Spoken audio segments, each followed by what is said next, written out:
Hello, what's up guys? Good morning. Okay, this is our Alchemy Hunt Discord channel, no?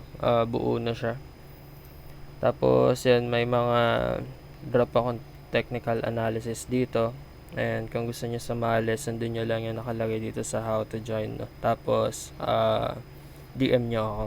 Yun lang naman. Para ma-access niyo to mga to. Alright, simula na tayo sa technical analysis natin. Bitcoin, alright, ano nangyayari, no? Bakit siya ganito? Okay. So, ang bias ko kay Bitcoin is ganito. Technical analysis natin, no? Kung ano possible niyang gawin. Okay, so ngayon, nakita natin na medyo malaking rejection dito. Tapos, nagkaroon ng malaking pagbaba, no? Ayan. Actually, bumababa nga siya.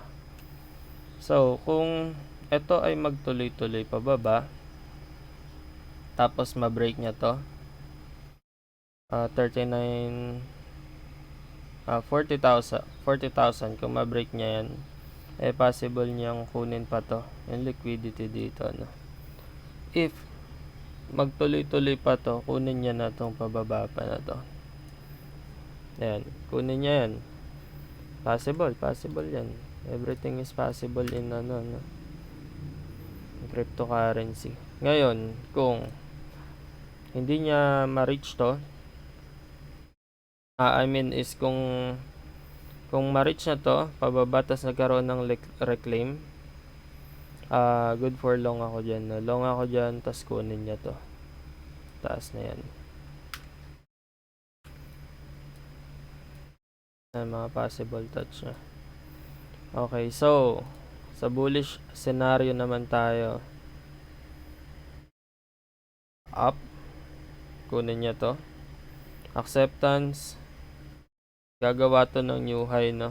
Possible 43 to 44k. Yun lang naman. Dun lang naman tayo lagi. Yun lang lagi yung ating technical analysis sa ganito. Confirmation. Mga students ko alam yung confirmation ng ganito, no, kung paano sila mag-e-entry sa ganitong senaryo. Okay. So, ito yung natin kay BTC, no, mabilisan lang kasi wala pa naman masyadong ginagawa to.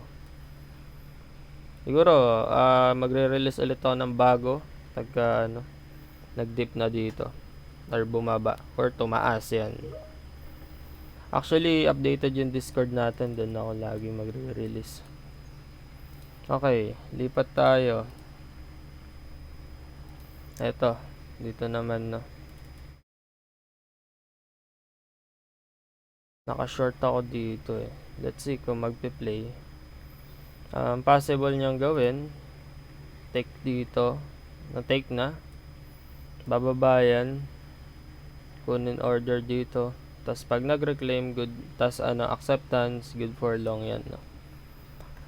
Ngayon, kung hindi mag-play yung yung sinasabi ko, possible niyang gawin ganito.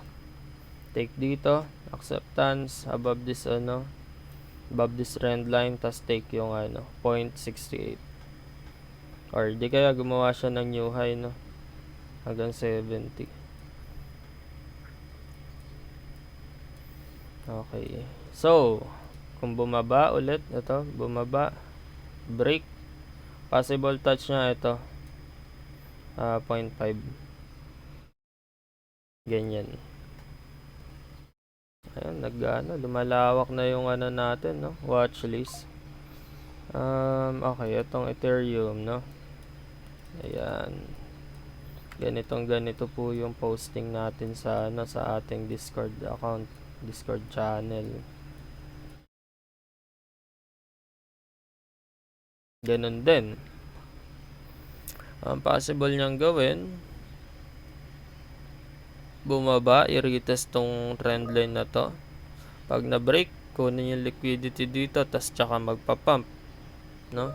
Pag nag-reclaim, good for long po ako nyan. Next scenario, rejection, ayun, tas tsaka niya gawin tong sinabi natin. No, ganyan. Next. Possible to. Break, acceptance, tas kunin yung yung 23.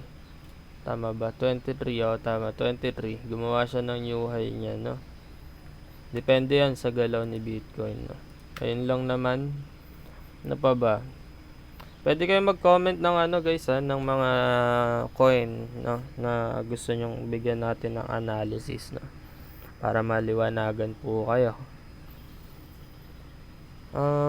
SOL, may technical analysis din ako dito. Alright, ayan. Meron nga. Nasa Discord ko rin po ito, no? Halos same lang. Break, kunin liquidity dito. Kung ma-break yan, kunin to. Tas tsaka mag-reclaim. Pag nag-reclaim, good for long. Tas kunin to liquidity na to, no? Ayan lang. Wala na. Ito lang ang coin ko alam ko. LTC, yun. Meron din pala to, LTC. Guys, lahat to nasa Discord ko. Kung gusto niyo makita, join na lang po kayo, no? Siguro long ako dito, no? Pag nag-reclaim, possible nyo kunin ay taas pala nito. Okay. Sa ngayon, hindi ko muna to hindi ko muna to papansinin. Hayaan ko muna. Wala pa akong entry sa ganito, no? So, yun lang guys. Join kayo sa Discord natin. Tapos, kung may question kayo, drop nyo lang doon. Basta, para makasali kayo, sundin nyo lang yung nakapost sa how to join, no? Ayan. Ayan lang naman. Tapos, i-DM nyo ako, no? Ito yung account ko. Naka-show naman dyan. Pagka nag-successful kayo, registration and verified, tsaka ko kayo bibigyan ng access dito sa mga channels natin. Especially sa chart, no? Dun sa analysis natin. Yun lang naman guys. Thank you for watching. And God bless, no? Happy trading.